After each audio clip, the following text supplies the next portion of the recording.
আজিৰে পৰা দেশজুৰি আৰম্ভ হৈছে পথ সুৰক্ষা পখেৰ। কামৰূপ জিলা পৰিবহণ বিষয়াৰ কাৰ্যালয়ৰ ফালৰ পৰা ৰূপায়ণ কৰা হৈছে এই কাৰ্যসূচী। ভোগালী বিহুৰ মাঘৰ দমাহীৰ দিনটোতে জিলা পৰিবহণ বিষয়া মনোজ চৌধুৰীয়ে পথ সুৰক্ষাৰ বাবে বিতৰণ কৰে প্ৰচাৰ পত্ৰিকা।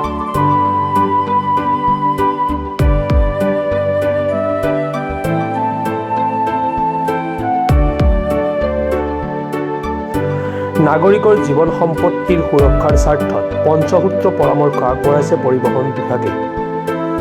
অত্যাধিক বেগেৰে গাড়ী নচলাব, মদ্যপান কৰি গাড়ী নচলাব, গাড়ী চলাওঁতে মোবাইল ফোন ব্যৱহাৰ নকৰিব, গাড়ী চলাওঁতে ছিট বেল্ট ব্যৱহাৰ কৰিব, দুচকীয়া বাহনৰ আৰোহীয়ে ISI মোহৰযুক্ত হেলমেট ব্যৱহাৰ কৰিব আদি কেইবাটাও পথ সুৰক্ষা সম্বন্ধীয় পৰামৰ্শ সম্বলিত প্ৰচাৰ পত্ৰিকা বিতৰণ কৰে চালকসকলৰ মাজত।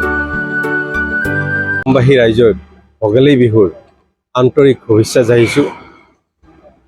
এইকাৰণে জনাইছোঁ যে ভোগালী বিহুৰ ভোগে ভৰাই তোলক। এই ক্ষেত্ৰত অসমবাসী ৰাইজৰ প্ৰত্যেকজন ব্যক্তিকে মোৰ ফালৰ পৰা জিলা পৰিবহণ বিভাগ কামৰূপ জিলাৰ পৰা মই মোৰ ফালৰ পৰা আন্তৰিক অভিনন্দন জনাইছোঁ। তেওঁলোকে সুন্দৰভাৱে বছৰটো পাৰ কৰক। সেই আগমুহূৰ্ততে আমি ৰাষ্ট্ৰীয় পথ সুৰক্ষা মাহ হিচাপে পালন কৰিবলৈ ওলাইছোঁ।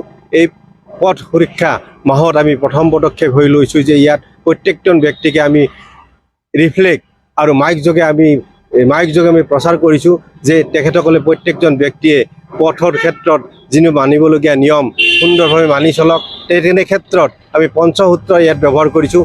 এই পঞ্চসূত্ৰত 1 নম্বৰটোৰ কথাটো হ'ল যে অতি দ্ৰুত গতিত গাড়ী নচলাব, আমি তেখেতক ৰিফ্লেক্ট বিতৰণ কৰিছোঁ।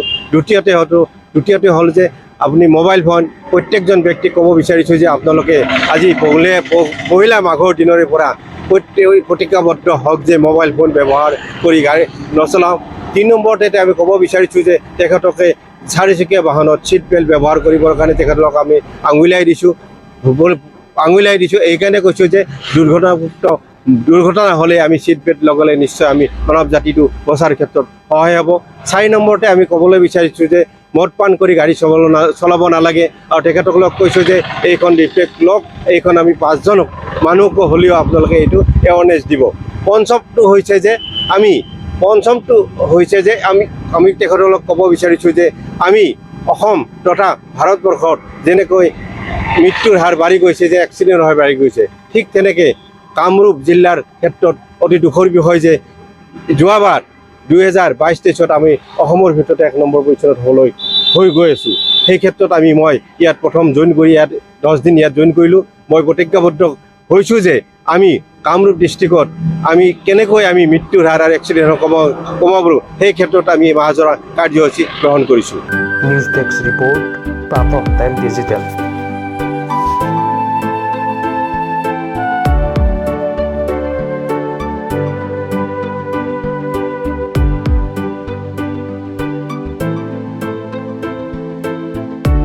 অসমৰ আগশাৰীৰ এটা ৱেব পৰ্টেল চেনেল প্ৰাতঃ টাইমৰ সফলতাৰে 4টা বৰ্ষ অতিক্ৰম। 28 জানুৱাৰী 2024 ইংৰাজী তাৰিখ দেওবাৰে অসমৰ আগশাৰীৰ এটা ৱেব পৰ্টেল চেনেল প্ৰাতঃ টাইমে আয়োজন কৰিছে 4ৰ্থ বৰ্ষপূৰ্তি অনুষ্ঠান। দিনজোৰা বাৰ্ণাঢ্য কাৰ্যসূচীৰে আমিনগাঁও চাৰিআলিত অনুষ্ঠিত কৰা হ'ব বৰ্ষপূৰ্তি অনুষ্ঠান। বৰ্ষপূৰ্তি অনুষ্ঠানতে প্ৰদান কৰা হ'ব জীৱনজোৰা সাধনা বঁটা, লাচিত বৰফুকন ইছমাইল ছিদ্দিকী সমন্বয় বঁটা আৰু বৰলুইত বঁটা।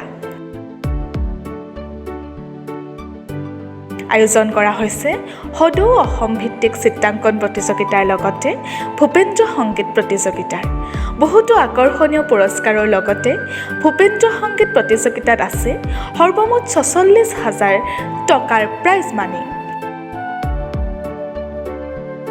অংশগ্ৰহণৰ বাবে আগতীয়াকৈ প্ৰ-পত্ৰ পূৰণৰ বাবে যোগাযোগ কৰক 9435114666 70024728113 600397189 9435041611।